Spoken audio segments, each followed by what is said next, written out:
بسم اللہ الرحمن الرحیم۔ بردباری اور درگزر کرنا۔ نبی کریم صلی اللہ علیہ وسلم کی بردباری۔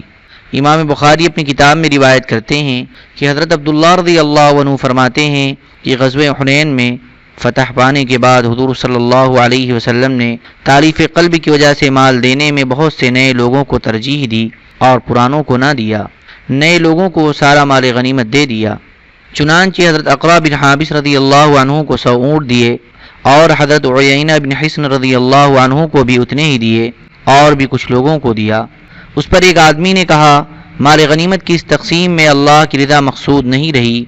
میں نے کہا، میں یہ بات حضور صلی اللہ علیہ وسلم کو ضرور بتاؤں گا۔ چنانچہ میں نے حضور صلی اللہ علیہ وسلم کو بتائی۔ حضور صلی اللہ علیہ وسلم نے فرمایا، اللہ تعالی حضرت موسیٰ علیہ السلام پر رحم فرمائے، انہیں تو اس سے بھی زیادہ ستایا گیا تھا لیکن انہوں نے صبر کیا تھا، چنانچہ میں بھی صبر کروں گا۔ بخاری کی دوسری روایت میں یہ ہے کہ اس پر ایک آدمی نے کہا کہ اللہ کی قسم، اس تقسیم میں عدل و انصاف سے کام نہیں لیا گیا ہے اور نہ اللہ کی رضا اس میں مقصود ہے۔ میں نے کہا، میں یہ بات حضور صلی اللہ علیہ وسلم کو ضرور بتاؤں گا۔ چنانچہ میں نے جا کر حضور صلی اللہ علیہ وسلم کو بتا دیا۔ حضور صلی اللہ علیہ وسلم نے فرمایا، جب اللہ اور اس کے رسول عدل نہیں کریں گے تو پھر اور کون کر سکتا ہے؟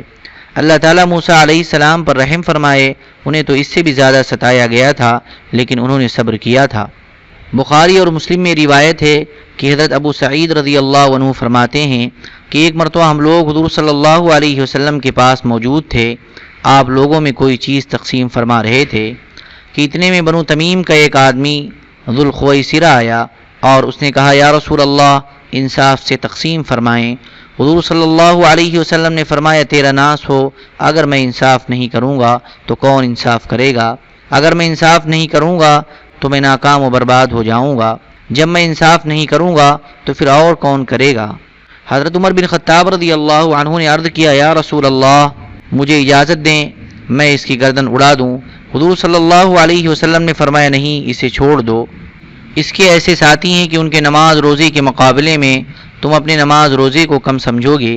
یہ لوگ قرآن پڑھیں گے لیکن قرآن ان کی ہنسلی سے آگے ان کے دل کی طرف نہیں جائے گا، یا قرآن ہنسلی سے آگے بڑھ کر اوپر اللہ کی طرف نہیں جائے گا، اور یہ لوگ اسلام سے ایسے نکل جائیں گے جیسے تیر شکار کو لگ کر اس سے پار ہو کر آگے چلا جاتا ہے۔ تیر کے پھل کو دیکھا جائے تو اس میں کوئی چیز نظر نہیں آئے گی، پھر اس کی تانت کو دیکھا جائے جس سے پھل کو لکڑی پر مضبوط کیا جاتا ہے تو اس میں بھی کوئی چیز نظر نہیں آئے گی، پھر اس کی لکڑی کو دیکھا جائے تو اس میں بھی کوئی چیز نظر نہیں آئے گی، پھر اس کے پر کو دیکھا جائے تو اس میں بھی کوئی چیز نظر نہیں آئے گی، حالانکہ یہ تیر اس شکار کی اوجھڑی اور خون سے گزر کر پار ہو گیا ہے، لیکن اس اوجھڑی اور خون کا اس میں کوئی نشان نظر نہیں آئے گا۔ ان کی نشانی یہ ہے کہ ان میں ایک کالا آدمی ہوگا جس کے ایک بازو کا گوشت عورت کی پستان کی طرح یا گوشت کے ٹکڑے کی طرح ہلتا ہوگا۔ یہ لوگ اس وقت ظاہر ہوں گے جبکہ لوگوں میں اختلاف اور انتشار کا زور ہوگا۔ حضرت ابو سعید فرماتے ہیں کہ میں گواہی دیتا ہوں کہ میں نے یہ حدیث حضور صلی اللہ علیہ وسلم سے سنی ہے، اور میں گواہی دیتا ہوں کہ ان لوگوں سے حضرت علی رضی اللہ عنہ نے جنگ کی تھی، میں بھی ان کے ساتھ تھا۔ حضرت علی رضی اللہ عنہ نے اس آدمی کو لانے کا حکم دیا۔ لوگ اسے ڈھونڈ کر حضرت علی رضی اللہ عنہ کے پاس لے آئے اور حضور صلی اللہ علیہ وسلم نے اس کی جو نشانی بتائی تھی وہ میں نے اس میں پوری طرح سے دیکھی۔ بخاری اور مسلم کی روایت میں ہے کہ حضرت عبداللہ بن عمر رضی اللہ عنہما فرماتے ہیں کہ جب منافقوں کا سردار عبداللہ بن ابی مر گیا تو اس کے صاحبزادے حضرت عبداللہ بن ابی رضی اللہ عنہ نے نبی کریم صلی اللہ علیہ وسلم کی خدمت میں حاضر ہو کر عرض کیا کہ آپ مجھے اپنی قمیض دے دیں، میں اس میں اپنے باپ کو کفناؤں گا، اور آپ اس کی نماز جنازہ پڑھائیں اور اس کے لیے استغفار فرمائیں۔ چنانچہ حضور صلی اللہ علیہ وسلم نے انہیں اپنی قمیض دے دی اور فرمایا، جب جنازہ تیار ہو جائے تو مجھے خبر کر دینا، میں اس کی نماز جنازہ پڑھوں گا۔ جب حضور صلی اللہ علیہ وسلم نماز جنازہ پڑھنے لگے، حضرت عمر رضی اللہ عنہ نے آپ کو پیچھے کھینچ کر کہا کہ اللہ تعالیٰ نے آپ کو منافقوں کی نماز جنازہ پڑھنے سے منع نہیں فرمایا ہے۔ حضور صلی اللہ علیہ وسلم نے فرمایا، اللہ تعالیٰ نے مجھے استغفار کرنے اور نہ کرنے دونوں باتوں کا اختیار دیا ہے، کیونکہ اللہ تعالیٰ نے فرمایا ہے، استغفر لہم او لا تستغفر لہم۔ ترجمہ، آپ ان منافقین کے لیے استغفار کریں یا ان کے لیے استغفار نہ کریں۔ چنانچہ حضور صلی اللہ علیہ وسلم نے اس کی نماز جنازہ پڑھائی، پھر یہ آیت نازل ہوئی وَلَا تُصَلِّ عَلَىٰ أَحَدٍ مِّنْهُمْ مَاتَ أَبَدًا۔ ترجمہ، اور ان میں کوئی مر جائے تو اس کے جنازے پر کبھی نماز نہ پڑھیے۔ حضرت عمر رضی اللہ عنہ فرماتے ہیں جب عبداللہ بن ابی مر گیا تو حضور صلی اللہ علیہ وسلم کو اس کی نماز جنازہ پڑھانے کے لیے بلایا گیا، چنانچہ حضور صلی اللہ علیہ وسلم تشریف لے گئے۔ جب آپ صلی اللہ علیہ وسلم نماز پڑھانے کے لیے کھڑے ہوئے تو میں گھوم کر آپ کے سامنے کھڑا ہو گیا اور عرض کیا یا رسول اللہ، کیا آپ اللہ کے دشمن عبداللہ بن ابی کی نماز جنازہ پڑھانے لگے ہیں جس نے فلاں فلاں دن یہ اور یہ کہا تھا؟ اور میں اس کے دن گنوانے لگا۔ حضور صلی اللہ علیہ وسلم مسکراتے رہے۔ جب میں بہت کچھ کہہ چکا تو آپ نے فرمایا اے عمر پیچھے ہو جاؤ، اللہ تعالیٰ نے مجھے منافقوں کے لیے استغفار کرنے نہ کرنے کا اختیار دیا ہے، میں نے استغفار کرنے کی صورت کو اختیار کیا ہے۔ اللہ تعالیٰ نے فرمایا اگر آپ ان کے لیے 70 بار بھی استغفار کریں گے تب بھی اللہ تعالیٰ ان کو نہ بخشے گا۔ اگر مجھے یہ معلوم ہوتا کہ 70 مرتبہ سے زیادہ استغفار کرنے سے اس کی مغفرت ہو جائے گی تو میں ضرور کرتا۔ پھر حضور صلی اللہ علیہ وسلم نے اس کی نماز جنازہ پڑھائی اور جنازے کے ساتھ قبرستان گئے اور اس کے دفن ہونے تک آپ صلی اللہ علیہ وسلم اس کی قبر پر کھڑے رہے۔ بہرحال حضور صلی اللہ علیہ وسلم کے مقابلے پر جو میں نے جرات سے کام لیا اس پر مجھے بہت حیرانی تھی۔ اللہ اور اس کے رسول ہی بہتر جانتے ہیں کہ اس میں کیا مصلحت تھی۔ اللہ کی قسم ابھی اس بات کو تھوڑی ہی دیر گزری تھی کہ یہ 2 آیتیں نازل ہوئیں وَلَا تُصَلِّ عَلَىٰ أَحَدٍ مِّنْهُمْ مَاتَ أَبَدًا۔ اس کے بعد حضور صلی اللہ علیہ وسلم نے کسی منافق کی نماز جنازہ نہیں پڑھائی اور نہ اس کی قبر پر کھڑے ہوئے، اور اس دنیا سے تشریف لے جانے تک آپ صلی اللہ علیہ وسلم کا یہی دستور رہا۔ حضرت جابر رضی اللہ عنہ فرماتے ہیں جب عبداللہ بن ابی مر گیا تو اس کے صاحبزادے نے حضور صلی اللہ علیہ وسلم کی خدمت میں آ کر عرض کیا یا رسول اللہ، اگر آپ اس کے جنازے میں تشریف نہیں لائیں گے تو لوگ ہمیں ہمیشہ اس کا طعنہ دیتے رہیں گے۔ چنانچہ حضور صلی اللہ علیہ وسلم تشریف لے گئے تو آپ نے دیکھا کہ وہ لوگ اسے قبر میں رکھ چکے ہیں، تو آپ صلی اللہ علیہ وسلم نے فرمایا قبر میں رکھنے سے پہلے تم نے مجھے کیوں نہیں بتایا؟ چنانچہ اسے قبر سے نکالا گیا اور حضور صلی اللہ علیہ وسلم نے اس پر سر سے لے کر پاؤں تک دم فرمایا۔ آپ نے اسے اپنی قمیص پہنائی کیونکہ اس نے جنگ بدر کے موقع پر حضور صلی اللہ علیہ وسلم کے چچا حضرت عباس رضی اللہ عنہ کو اپنی قمیص پہنائی تھی۔ حضور صلی اللہ علیہ وسلم اس کے اس احسان کا بدلہ دینا چاہتے تھے اور اس کے بیٹے کی دلداری بھی کرنا چاہتے تھے۔ حضرت جابر رضی اللہ عنہ فرماتے ہیں جب عبداللہ بن ابی کو قبر میں رکھ دیا گیا تب حضور صلی اللہ علیہ وسلم اس کے پاس پہنچے، چنانچہ حضور صلی اللہ علیہ وسلم کے فرمانے پر اسے باہر نکالا گیا۔ حضور صلی اللہ علیہ وسلم نے اسے اپنے گھٹنوں پر رکھا اور اس پر دم فرمایا اور اسے اپنی قمیص پہنائی۔ حضرت زید بن ارقم رضی اللہ عنہ فرماتے ہیں کہ ایک یہودی نے حضور صلی اللہ علیہ وسلم پر جادو کیا جس کی وجہ سے آپ صلی اللہ علیہ وسلم چند دن بیمار رہے۔ حضرت جبرائیل علیہ السلام نے حاضر ہو کر عرض کیا کہ ایک یہودی نے آپ پر جادو کیا ہے، اس نے گرہ لگا کر فلاں کنویں میں پھینک دیا ہے، آپ آدمی بھیج کر اسے منگوا لیں۔ آپ صلی اللہ علیہ وسلم نے حضرت علی رضی اللہ عنہ کو بھیجا، وہ اسے نکال کر حضور صلی اللہ علیہ وسلم کی خدمت میں لائے۔ حضور صلی اللہ علیہ وسلم نے ان گروہوں کو کھولا تو حضور صلی اللہ علیہ وسلم ایسے ٹھیک ہو کر کھڑے ہوئے کہ جیسے کسی بندھن سے نکلے ہوں۔ معلوم ہو جانے کے باوجود حضور صلی اللہ علیہ وسلم نے نہ تو یہ بات آخری دم تک اس یہودی کو بتائی اور نہ اس نے اس کا کوئی ناگواری اثر حضور صلی اللہ علیہ وسلم کے چہرے پر کبھی دیکھا۔ حضرت عائشہ رضی اللہ عنہ فرماتی ہیں حضور صلی اللہ علیہ وسلم پر جادو ہوا تھا جس کے اثر کی وجہ سے آپ صلی اللہ علیہ وسلم کو یہ محسوس ہوتا تھا کہ آپ اپنی بیویوں کے پاس گئے ہیں، لیکن حقیقت میں آپ گئے نہیں ہوتے تھے۔ حضرت سفیان راوی کہتے تھے کہ یہ اثر سب سے سخت جادو کا ہوتا ہے۔ حضور صلی اللہ علیہ وسلم نے فرمایا اے عائشہ، کیا تمہیں معلوم ہے کہ میں نے اللہ تعالیٰ سے دعا مانگی تھی، وہ اللہ نے قبول فرما لی۔ میرے پاس 2 فرشتے آئے، ایک میرے سر کے پاس بیٹھ گیا اور دوسرا پاؤں کے پاس۔ سرواری نے دوسرے سے کہا ان حضرت کو کیا ہوا ہے؟ دوسرے نے کہا ان پر جادو ہوا ہے۔ پہلے نے پوچھا جادو کس نے کیا ہے؟ دوسرے نے کہا لبید بن عاصم نے، جو قبیلے بنو زریق کا ہے اور یہودیوں کا حلیف اور منافق ہے۔ پہلے نے پوچھا اس نے جادو کس چیز میں کیا ہے؟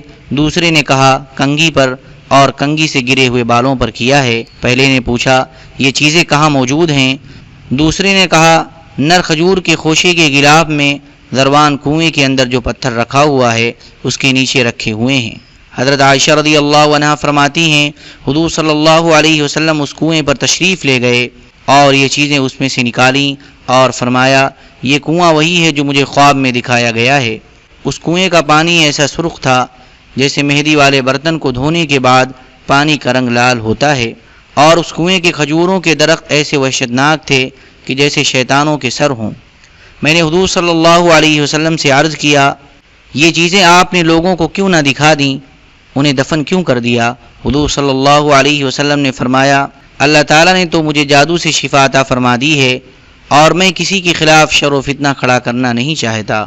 امام احمد کی دوسری روایت میں یہ ہے کہ حضرت عائشہ رضی اللہ عنہا فرماتی ہیں کہ حضور صلی اللہ علیہ وسلم کا 6 ماہ تک یہ حال رہا کہ آپ کو ایسے معلوم ہوتا تھا کہ جیسے آپ بی بی کے پاس گئے ہوں، حالانکہ حقیقت میں گئے ہوئے ہوتے نہیں تھے۔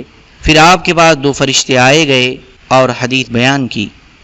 حضرت انس بن مالک رضی اللہ عنہ فرماتے ہیں کہ ایک یہودی عورت بکری کے گوشت میں زہر ملا کر حضور صلی اللہ علیہ وسلم کے پاس لائی۔ حضور صلی اللہ علیہ وسلم نے اس میں سے کچھ نوش فرمایا تو آپ کو پتہ چل گیا۔ اس عورت کو آپ صلی اللہ علیہ وسلم کی خدمت میں لایا گیا۔ حضور صلی اللہ علیہ وسلم نے اس سے اس زہر ملانے کے بارے میں پوچھا تو اس عورت نے صاف کہا میں آپ کو قتل کرنا چاہتی تھی۔ حضور صلی اللہ علیہ وسلم نے فرمایا اللہ تعالیٰ میرے خلاف تمہارے اس منصوبے کو ہرگز کامیاب کرنے والے نہیں تھے۔ صحابہ کرام نے عرض کیا کہ آپ اس عورت کو قتل نہیں کریں گے؟ حضور صلی اللہ علیہ وسلم نے فرمایا نہیں۔ حضرت انس رضی اللہ عنہ فرماتے ہیں میں زندگی بھر حضور صلی اللہ علیہ وسلم کے گلے کے کوے پر اس زہر کا اثر دیکھتا رہا۔ حضرت ابو ہریرہ رضی اللہ عنہ فرماتے ہیں کہ ایک یہودی عورت نے بکری کے گوشت میں زہر ملا کر حضور صلی اللہ علیہ وسلم کی خدمت میں دعوت میں بھیجا۔ اس میں سے کچھ کھانے کے بعد حضور صلی اللہ علیہ وسلم نے اپنے صحابہ سے فرمایا رک جاؤ، اس گوشت میں زہر ملا ہوا ہے۔ حضور صلی اللہ علیہ وسلم نے اس یہودی عورت سے پوچھا کہ تم نے ایسا کیوں کیا؟ اس عورت نے کہا میں یہ معلوم کرنا چاہتی تھی کہ اگر آپ سچے نبی ہیں تو اللہ تعالیٰ آپ کو بتا دیں گے کہ اس میں زہر ہے، چنانچہ ایسا ہی ہوا، اور اگر آپ جھوٹے ہیں تو آپ اس زہر سے ہلاک ہو جائیں گے اور لوگوں کی جان آپ سے چھوٹ جائے گی، نعوذ باللہ من ذالک۔ یہ سن کر حضور صلی اللہ علیہ وسلم نے اسے کچھ نہ کہا۔ امام احمد حضرت ابو ہریرہ رضی اللہ عنہ والی اس حدیث جیسی حدیث حضرت ابن عباس رضی اللہ عنہما سے نقل کرتے ہیں۔ اس میں یہ مضمون بھی ہے کہ جب بھی حضور صلی اللہ علیہ وسلم کو زہر کی وجہ سے جسم میں تکلیف محسوس ہوا کرتی تو آپ صلی اللہ علیہ وسلم سینگی لگواتے۔ چنانچہ ایک مرتبہ سفر میں آپ صلی اللہ علیہ وسلم تشریف لے گئے اور آپ نے احرام باندھا اور آپ کو زہر کا اثر محسوس ہوا تو آپ صلی اللہ علیہ وسلم نے سینگی لگوائی۔ حضرت جابر رضی اللہ عنہ فرماتے ہیں کہ خیبر کی ایک یہودی عورت نے ایک بکری کو بھونا اور پھر اس میں زہر ملایا اور پھر حضور صلی اللہ علیہ وسلم کی خدمت میں اسے بھیجا۔ حضور صلی اللہ علیہ وسلم نے اس کی دستی کو لیا اور اس میں سے نوش فرمانے لگے، اور آپ صلی اللہ علیہ وسلم کے ساتھ چند صحابہ نے بھی اس کا گوشت کھایا۔ پھر حضور صلی اللہ علیہ وسلم نے ان سے فرمایا اپنے ہاتھ روک لو۔ حضور صلی اللہ علیہ وسلم نے آدمی بھیج کر اس عورت کو بلایا اور اس سے فرمایا کیا تم نے اس بکری میں زہر ملایا ہے؟ اس یہودی عورت نے کہا آپ کو یہ بات کس نے بتائی ہے؟ حضور صلی اللہ علیہ وسلم نے فرمایا یہ دستی کا ٹکڑا جو میرے ہاتھ میں ہے اس نے مجھے بتایا ہے۔ اس عورت نے کہا ہاں میں نے ملایا ہے۔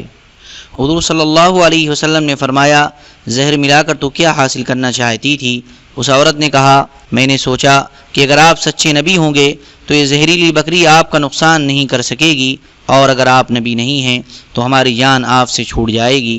حضور صلی اللہ علیہ وسلم نے اس عورت کو معاف کر دیا اور اسے سزا نہ دی، اور جن صحابہ نے اس بکری کا گوشت کھایا تھا ان میں سے بعض صحابہ کا انتقال ہو گیا، اور اس زہریلی بکری کا جو گوشت آپ نے کھایا تھا اس کی وجہ سے آپ صلی اللہ علیہ وسلم نے اپنے کندھے پر سینگی لگوائی۔ حضرت ابو نہد رضی اللہ عنہ نے آپ صلی اللہ علیہ وسلم کو سینگ اور چھری سے سینگی لگائی۔ حضرت ابو نہد انصار کے قبیلہ بنو بیاضہ کے آزاد کردہ غلام تھے۔ ایک روایت میں ایک انتقال کرنے والے صحابی حضرت بشر بن برا بن معرور رضی اللہ عنہ تھے، اور حضور صلی اللہ علیہ وسلم کے فرمانے پر اس عورت کو قتل کر دیا گیا۔ حضرت مروان بن عثمان بن ابی بن سعید بن معلّہ رضی اللہ عنہ فرماتے ہیں کہ مرض الوفات میں حضور صلی اللہ علیہ وسلم کے پاس حضرت بشر بن برا بن معرور کی بہن آئیں تو حضور صلی اللہ علیہ وسلم نے ان کو فرمایا اے ام بشر، میں نے تمہارے بھائی کے ساتھ جو بکری کا گوشت خیبر میں کھایا تھا اس کی وجہ سے مجھے اس وقت اپنے دل کی رگ کٹتی ہوئی محسوس ہو رہی ہے۔ اور تمام مسلمان یہ سمجھ رہے تھے کہ جیسے اللہ تعالیٰ نے حضور صلی اللہ علیہ وسلم کو نبوت سے نوازا ہے، ایسے ہی اللہ تبارک و تعالیٰ نے حضور صلی اللہ علیہ وسلم کو شہادت کا مرتبہ بھی عطا فرمایا ہے۔ حضرت جعدہ بن خالد بن سمہ جشمی رضی اللہ عنہ فرماتے ہیں کہ حضور صلی اللہ علیہ وسلم نے ایک موٹے آدمی کو دیکھا تو ہاتھ سے اس کے پیٹ کی طرف اشارہ کرتے ہوئے فرمایا، اگر یہ مال اس جگہ کے علاوہ کسی اور جگہ ہوتا تو تمہارے لیے بہتر تھا۔ پھر حضور صلی اللہ علیہ وسلم کے پاس ایک آدمی لایا گیا اور صحابہ نے بتایا کہ یہ آدمی آپ کو نعوذ باللہ من ذالک قتل کرنا چاہتا تھا۔ حضور صلی اللہ علیہ وسلم نے اس سے فرمایا، ڈرو مت، اگر تمہارا یہ ارادہ تھا تو اللہ تبارک و تعالیٰ نے تمہیں اس میں کامیاب نہیں ہونے دیا۔ حضرت انس رضی اللہ عنہ فرماتے ہیں صلح حدیبیہ کے موقع پر مکہ کے 80 آدمی ہتھیار لے کر حضور صلی اللہ علیہ وسلم اور آپ کے صحابہ پر حملہ آور ہونے لگے تھے۔ وہ لوگ بے خبری میں حضور صلی اللہ علیہ وسلم کو قتل کرنا چاہتے تھے۔ حضور صلی اللہ علیہ وسلم نے ان کے خلاف بددعا کی تو وہ سب پکڑے گئے۔ حضرت عفان راوی کہتے ہیں کہ حضور صلی اللہ علیہ وسلم نے ان کو معاف فرما دیا اور یہ آیت نازل ہوئی، وَهُوَ الَّذِي كَفَّ أَيْدِيَهُمْ عَنْكُمْ وَأَيْدِيَكُمْ عَنْهُمْ بِبَطْنِ مَكَّةَ مِنْ بَعْدِ أَنْ أَظْفَرَكُمْ عَلَيْهِمْ۔ ترجمہ، اور وہ ایسا ہے کہ اس نے ان کے ہاتھ تم سے یعنی تمہارے قتل سے اور تمہارے ہاتھ ان کے قتل سے عین مکہ کے قریب میں روک دیے بعد اس کے کہ تم کو ان پر قابو دے دیا تھا۔ یہی قصہ حضرت عبداللہ بن مغفل رضی اللہ عنہ اور زیادہ تفصیل سے بیان کرتے ہیں۔ اس میں یہ ہے کہ ہم لوگ حدیبیہ میں اسی طرح ٹھہرے ہوئے تھے کہ اچانک ہتھیار لگائے ہوئے 30 جوان ظاہر ہوئے، وہ ہم پر حملہ کرنا چاہتے تھے۔ حضور صلی اللہ علیہ وسلم نے ان کے لیے بددعا فرمائی تو اللہ تعالیٰ نے ان کے سننے کی طاقت ختم کر دی، اس لیے وہ کچھ نہ کر سکے۔ چنانچہ ہم لوگوں نے کھڑے ہو کر ان کو پکڑ لیا۔ حضور صلی اللہ علیہ وسلم نے ان سے پوچھا، کیا تم لوگ کسی کی ذمہ داری پر آئے ہو یا کسی نے تمہیں امن دیا ہے؟ ان لوگوں نے کہا نہیں۔ حضور صلی اللہ علیہ وسلم نے انہیں چھوڑ دیا۔ اس پر اللہ تبارک و تعالیٰ نے یہ آیت نازل فرمائی، وَهُوَ الَّذِي كَفَّ إِلَى آخِرِهِ۔ حضرت ابو ہریرہ رضی اللہ عنہ فرماتے ہیں حضرت طفیل بن عمرو دوسی رضی اللہ عنہ نے حضور صلی اللہ علیہ وسلم کی خدمت میں حاضر ہو کر عرض کیا، میرے قبیلے دوست نے میری دعوت نہیں مانی اور اسلام قبول کرنے سے انکار کر دیا ہے، اس لیے آپ ان کے خلاف بددعا کر دیں۔ حضور صلی اللہ علیہ وسلم نے قبلے کی طرف منہ کر کے ہاتھ اٹھائے۔ لوگوں نے کہا، اب تو قبیلے دوست والے ہلاک ہو گئے، کیونکہ حضور صلی اللہ علیہ وسلم ان کے لیے بددعا فرمانے لگے ہیں۔ لیکن حضور صلی اللہ علیہ وسلم نے یہ دعا فرمائی، اے اللہ دوست کو ہدایت نصیب فرما اور انہیں یہاں لے آ، اے اللہ دوست کو ہدایت نصیب فرما اور انہیں یہاں لے آ، اے اللہ دوست کو ہدایت نصیب فرما اور انہیں یہاں لے آ۔ چنانچہ حضرت طفیل واپس گئے اور خیبر کے موقع پر دوست کے 70-80 گھرانے مسلمان کر کے لے آئے۔ نبی کریم صلی اللہ علیہ وسلم کے صحابہ کی بردباری۔ حضرت ابو زعرہ رضی اللہ عنہ فرماتے ہیں کہ حضرت علی بن ابی طالب رضی اللہ عنہ فرمایا کرتے تھے کہ میں، میری پاکیزہ بیویاں اور میری نیک اولاد بچپن میں سب سے زیادہ بردبار تھی اور بڑے ہو کر سب سے زیادہ علم والی بن گئی۔ ہمارے ذریعے سے اللہ تبارک و تعالی جھوٹ اور غلط بات کو دور کرتا ہے اور ہمارے ذریعے سے باولے بھیڑیے کے دانتوں کو توڑتا ہے، اور جو چیزیں تم سے زبردستی چھینی جاتی ہیں وہ ہمارے ذریعے سے اللہ تعالیٰ واپس کرواتا ہے، اور تمہاری گردن کی رسیاں کھولتا ہے، اور ہمارے ذریعے سے اللہ تعالیٰ شروع کراتا ہے اور اختتام کو پہنچاتا ہے۔ اور حضرت سعد بن ابی وقاص رضی اللہ عنہ کا یہ فرمان گزر چکا ہے کہ میں نے حضرت ابن عباس رضی اللہ عنہما سے زیادہ حاضر دماغ، زیادہ عقل مند، زیادہ علم رکھنے والا اور زیادہ بردبار کوئی نہیں دیکھا۔ اللہم صلی علی سیدنا وعلی آل سیدنا وحبیبنا ومحبوبنا ومولانا محمد وبارک وسلم۔ سبحان ربک رب العزة عما یصفون وسلام علی المرسلین والحمد للہ رب العالمین۔